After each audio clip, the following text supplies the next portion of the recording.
Hi, this is Randy Finney with Right Side of the Chart, and this is an early session update for Friday, May 28th, 2021. I'm going to do an update on some of the recently highlighted trade ideas. We'll cover soybeans and sugar, copper, the US dollar, a lot of the futures I've covered, and maybe a few more commodities as well. It's going to start out here with the broad market and be pretty brief on it. Again, we're back right in this top of this recent trading range. That's a shaded area I talked about. So for the last 2 days here, we've been stalling out, and that's what the market's doing or not doing. So let's not even talk much more about that. We're still at that 334 breakdown level, so nothing significant to note there, no changes. So that's it for that update. Now I'm going to run through these futures in no particular order. Just going actually from right to left on my down on my little desktop toolbar on the bottom. I have all these futures charts. I'm going to click on these and load them. This one's crude, CL, crude futures. Same story. Said, any high recently would be any marginal new high would be a divergent high, and so we still have divergence, and still would if we go even a little higher. That's not a guaranteed. It's not a guarantee of a reversal, and it's certainly not a sell signal. But what it is we're up at that level again, the 66, 63 level ish. We've gone through it there. We went through it with a big momentum fueled overshoot there quite a bit. So sort of a range really. And what you want to look for is a reversal back down below would be a false breakout. So really, again, we'll just use that line there. It's not a hard line, but about 66, 63 to see a reversal down there. That in itself would be the false breakout or failed breakout, and then if we can take out this minor support right here, this line, that should open the door for another leg down. So that's CL crude oil. USO is one of the many ETFs or ETNs technically that you can trade it with. NASDAQ, I started out here, I'm just going through my futures charts. You can see just a complete tight sideways trading range right on that key 1370 resistance.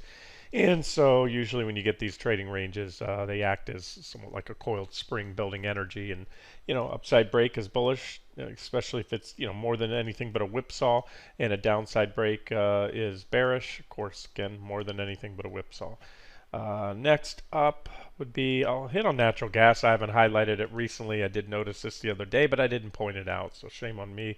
We had this little wedge type pattern right here with divergence right there, divergent low, broke out, ran. So I just want to point out these levels, and this is why I'm updating it. So this is covering it. Again, it's not an update to a recent trade. Last time we traded it was a long entry back here off the divergent low. This is what we have. We have this trading range there, and we're back in that trading range. So really, you can see the only two levels on my chart besides the trend lines are about 290 and about 306 right there, and we're bouncing between those levels. So takeaway is if you're in it or you want to trade it, I'm standing aside right now. Should have jumped in when it pulled back to that support level recently or there. And if you are long, then just be aware this is resistance, so you're likely to have a rejection there. It's a place to take profits. And a solid break over there would be bullish, and a solid break below 290 would be bearish. It's that simple. But again, nat gas, it's a great vehicle to trade, but you want to be a little extra selective on the trades you make. If the charts aren't very clear, and right now it's not very clear to me which way it goes from here other than bouncing between those support and resistance levels. HG, copper, covered this one. CPER was the ETN, so this was a trade idea recently right here. We broke out. I updated it yesterday. We hit my price target there, the minimum target, 4.6267, and then we hit the downtrend line with just a brief momentum fueled overshoot. That's what they call that when you have a lot of velocity or momentum going into heading up into a resistance level. You tend to overshoot it. So what we're doing is we're just struggling right now or consolidating on that both the downtrend line and that support level. I don't have a strong opinion near term where we go, so I just wanted to update it for those in it. As I mentioned, if you took it here on the breakout or on support, all you do at this point is you tactically trail up your stops or set a trailing stop and let it run. Otherwise, I think it's, like I said yesterday, a good good chance to just take the quick money and run on that one. If you didn't do it already, you have another chance today. DX, dollar futures. Uh, been bullish on this one, and for the reasons stated, down pullback to support, objective long entry here off the 89 659 support level. Lots of reactions there, including some recent reactions, moving up so far. And the reason I wanted to update it, we have taken out the trend line. That gives the next objective long entry here on this breakout above the downtrend line plus that 90. About 90-10 top of the support zone, or at least a minor level, minor resistance level. So that should open the door for move up to my next price target of about 98.83, and then this max target zone up here, and kind of leaning towards the bottom of that zone right now because this is a counter trend rally, I believe. It may put pressure on gold and silver and oil, probably will. But not necessarily. I'm more apt to be long the dollar than to short gold. A lot of times I'll, wait for a breakout or a breakdown in the dollar to go long or short gold because of the inverse correlation. But the bid has been so strong lately, and I remain intermediate and longer term bullish. Just near term, I think we'll probably get a little pressure on gold, especially if this breakout sticks. It could prove to be a false breakout and we head back down. But the more we head up here, the more people are going to realize, wow, the dollar is actually now rallying, and therefore, again, that may put pressure on the dollar-sensitive assets such as gold and silver.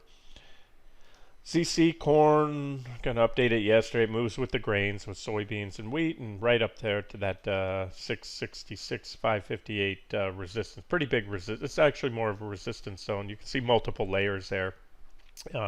So again, I think a lot of the meat's been milked off that trade, and commodities overall may have a little more downside in the coming weeks to months. Like I said, because of the let's see, the one I've been using was DJP, all-inclusive commodities ETF, and I talked about that recently.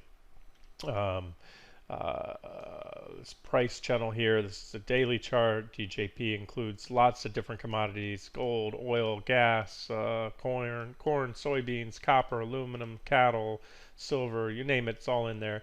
And that's it. So recently we hit the top of the channel, and typically when you hit the top of a price channel, sometimes in a bull run you can keep trading on the top of the channel for a while, but ultimately the next move is back down to the bottom of the channel. And so there, and then we had the minor trend line break there, and that's why I'm looking for the most part for counter trend rallies in commodities now, and possibly some more downside, but no guarantees. Again, I'm more apt to be long than short commodities, even in because the bullish trend is so strong. So I'll look for re-entry points and counter trend rallies during corrections. And again, the takeaway that I said is, you can stay long commodities. I think there's plenty more upside to go, but at this point, it's just not objective to be adding to positions here. If anything, you want to be subtracting, meaning taking some profits. This is when you want to be going long commodities on the pullback to the bottom of the trend line there, and this is where you want to kind of hold off on buying, or if you're aggressive or nimble trader, you can actually take a short. And again, this is an all-inclusive ETF, and I talk about that a lot. Gold has nothing to do with soybeans, which has nothing to do with copper, and so forth. You get it. I was about to say, cattle, for example, you may have sometime an impact with what corn and wheat are doing, because those are inputs to feed the cattle, things like that. But for the most part, each of these commodities has their own individual unique technical posture. Some are bullish at any one point in time, others are bearish, and then a lot of times I look at a chart and it's indeterminable. I don't have an opinion, bullish or bearish on it. Next up would be covered the dollar, covered corn. Well, there's wheat. Wheat, as I mentioned yesterday, it's 678, 330 was a good chance to take some profits on the quick run up. That was a long entry that was triggered on the breakout of the downtrend line right here, and it was good for that quick move up. And if you're an active trader and you booked profits there on that 678, 330 target, well, we pulled back to that 662, 792. That was the first resistance level. It's minor, very minor resistance, to be honest with you. It's not a solid one, but you could take a shot back here if you think there's another leg up in wheat. And there probably will be. This is usually, you don't get a You don't get a one and done type rally. Usually, even if it's a corrective wave with more downside to come, it typically comes in an ABC wave. But right now, near term, I'll tell you, after the video, I'm gonna cut out. I'm gonna take the rest of the day off. It's been a good week, but I'm gonna get a couple errands done today. I will be back this afternoon, and if I see anything big, I'll post it. But let me wrap the video up for you first. A few more things to cover. Sugar was along here at support, and you had the bullish falling wedge breakout. That was objective entry 1 at support, objective entry 2 on the breakout. Hit my target yesterday, the 0.1735, and moving up. So there's an example. If you want to trail stops, that's a big divergent low, and in a bull trend, and you get those divergent lows, that's usually quite often the path or the catalyst for the move to the next high or next highs in the stock or the security, in this case sugar, and that very well may be the case with SB. And I mentioned before, SGG and CANE are your ETNs that track sugar futures. You can use those. I'm just using these charts because I say this often. There's a lot more levels. You see these futures have longer trading ranges, and so you can just see a lot more in the charts. And this is what the pros are trading. Those ETNs, they came out, futures have been around for many years, and it's only recent years where they've started to come out with ETNs that will try to track the futures, knowing that the retail crowd doesn't, and a lot of them don't have access to futures. So that's it. Just want to mention it took out that 1735 level, which was resistance, so that opens the door for the next leg up. Let me loop back to a couple of just these ETNs and show you the bigger picture too, because I'm using these ETNs on the daily chart. This is Kane, one of the sugar ETNs, and you had some major reaction lows back here, right there, and that's a level we're currently struggling with right there. But here's your primary uptrend line, and this is again in a clear uptrend. You also have wheat. Again, this speaks to the longer term picture. I mentioned this the other day when we went long wheat, that we pulled back to that big 650 level. That was these previous reaction highs right here. So that was a breakout right there, and this is just a back test. So I mentioned this is an objective long entry, for longer term trend traders as well. So again, 60-minute charts, I'm talking more of the near term stuff, whereas these daily charts, that's longer term. And there's your uptrend line, or start the early makings of an uptrend line. So we could even come back in more and still look good long term. That would not affect the technical posture at all. Here's corn. Corn is still well above the primary uptrend line. Again, got ahead of itself. That's what I was talking about a couple weeks back. A lot of these commodities needed a correction. They were just corn had gone parabolic, and that's not healthy. It's healthy to get corrections along the way, work off those overbought conditions and extreme bullish sentiment, and then kind of clear out that. And then, so again, we could right now 50-50, whether we're going to get new highs and beyond from here, or we come on down. It would be nice to see a visit of this trend line, and that would be a very objective entry point on corn. JO, and I will get back to the futures here in a second. Coffee just looks great. A lot of these, again, it's all these commodities, these ag commodities, you guys know I've been really liking these for a while. That was a big level right here. For years we had targets there. That was right there. That 4130 was closer to that line. Had a little overshoot of it there, but just a lot of reactions, major reactions. And each and every time we had divergence on the 60-minute charts or some signal to get out of coffee, and then cycle back here at that level down there. Even on that overshoot right there, it was a long entry to be made on a breakout of a bullish falling wedge. But that's it. It looks good. We're right around that previous reaction high, and it's getting stretched. We also have some divergences. So there's one. Though longer term, it looks good.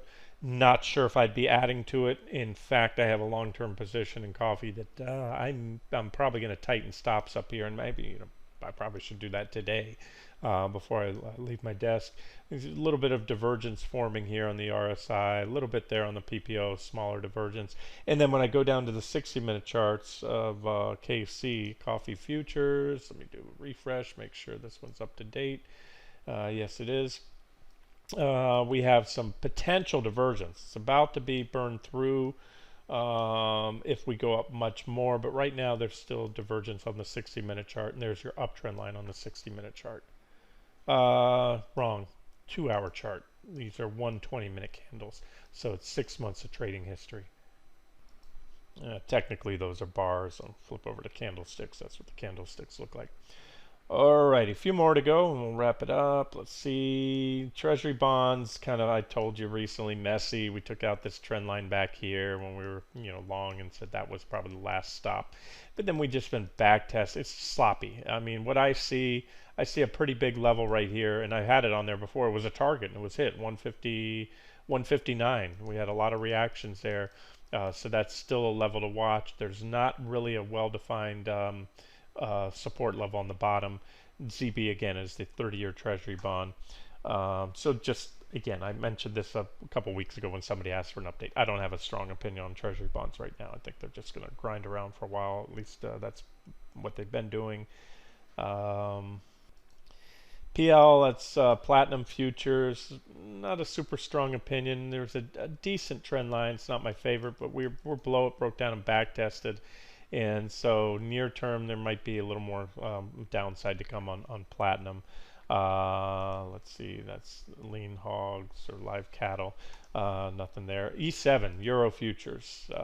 We took out that trend line I just mentioned recently, being bullish on the dollar, bearish on the euro near term. For this, for these reasons, negative divergence right here on the 60-minute chart, just like you had back here and back then. What happened? You took out the trend line, and you had a correction. Now we took out an even larger trend line.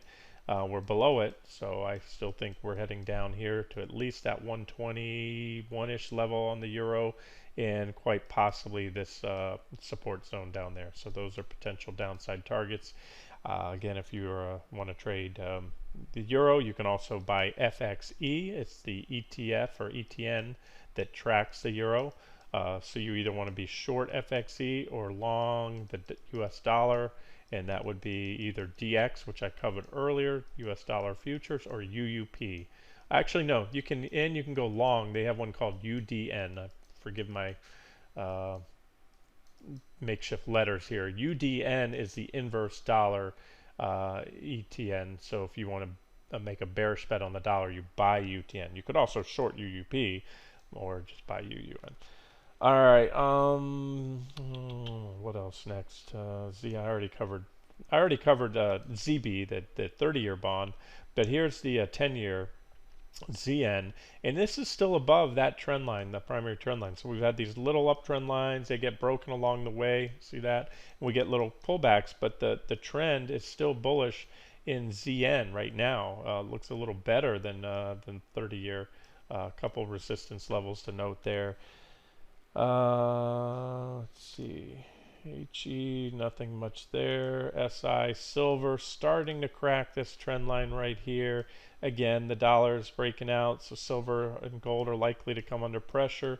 So again, takeaway would be maybe to hold off on adding to these. And if you want to short, 2680 would be my pullback target, minimum pullback target for silver. Gold, let me just go through these in order. I'll get to gold in a second. LB, lumber futures gave us a sell signal back here on the break of that minor trend line. Then we took out the more significant trend line, been moving lower. Still favoring more downside. I think the bubble, I believe, has been pricked in lumber, and I've covered that chart on the daily time frame. This is only a 60-minute chart. Lumber went parabolic on the daily chart, and it has just a pretty clear history going parabolic, and then once that parabolic trend breaks, you have a pretty impulsive correction. So probably more downside to come in lumber there. I just don't, there's not an objective entry point, or really right now this chart is indeterminable, the near-term direction for me in lumber. Again, I'm just moving through these in order. This is not a commodity. This is ES. I didn't cover it earlier, but nothing's changed here. We have a negative divergence, just like we had a divergent high right here, and then we had a correction there. We put in a divergent low. We had a rally, and that rally is still in play right here.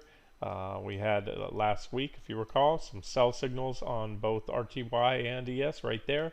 But what happened at the same point in time, NQ hit support and didn't break down, held that trend line support and then moved sideways. So that's what's going on with ES. So it's still below the trend line. The divergence, here, I'll move it's just like football. You know, you get a first down, they move the first down markers, resets it. There it is. So the divergent high that was in place there is still in place, and therefore I'm still expecting more downside to come in the S&P 500. We just need to, see some of those sectors like the industrials and financials break down, and then we'll have a more healthy swing tradable downtrend in the broad market. We're almost done. Palladium, I had to update this since the last chart I gave you. I've highlighted a breakdown here of this bearish rising wedge, breakdown and backtest.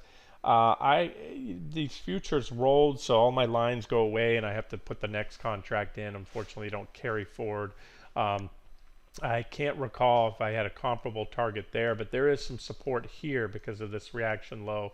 We just hit that in Palladium futures, but I don't see really evidence of a bottom yet, so I think we could probably have another leg down here and work our way down. There's a potential downtrend line you can use as a stop if you're short palladium, and 2690-ish would be that next support level there. And if things get ugly, which they might, especially if the dollar rallies and gold corrects and silver corrects, put pressure on the precious metals, 2517. So that's your next potential target there. Let's see, CC, nothing there. Gold, okay, we rolled. Futures rolled on gold. I'm gonna have to put the next contract up. Next continuous is August. I'll have to mark the chart up. Well, let's do that. Let's just do a quick markup of the chart. Let's see what kind of trend line we got going here. Yeah. There it is, decent trend line, little short-term trend line, divergence, just like we have the positive divergence in the US dollar. We have negative divergence here on the gold 60-minute. And then you start looking for levels of, support and resistance levels. And that's just, kind of there's no set rule for that. It's more of an art than a science, but these are potential levels right here on gold I'm giving you. I have to study this chart a little further, but let me just say if things get really ugly, that'd be a pretty decent support level and a potential target about 1800 there. Want to probably come in with a longer term trend line as well, which gold would probably hit. So let's just say right now that would be a preferred swing target back to 1848, as well as this uptrend line that comes into play right there. So if you're looking for short on gold, like I said, the trend is strong. People are really, at this point in time, not 6 months ago, certainly not a year ago, but they're really starting to buy into the whole inflation thing. And lo and behold, gold all of a sudden is starting to shine in that aspect again as an inflation hedge, where just a few months ago, during the correction in gold, everyone was writing it off as Bitcoin and cryptos have now replaced gold as a flight to safety or an alternative to the dollar or an inflation hedge, and so that's no longer the case. Those guys have been under pressure lately. So let's wrap it up here. That's kind of all inclusive for maybe not all inclusive, but a lot of different commodities and other trade ideas. And like I said, the broad markets are kind of grinding around, so the opportunities have most certainly been in some of these commodities lately and individual stocks, both long and short. I'm going to wrap it up here, and I will be back in a few hours, and if I see anything compelling, I'll get it out to you guys. This has been Randy Finney with Right Side of the Chart. Have a great day.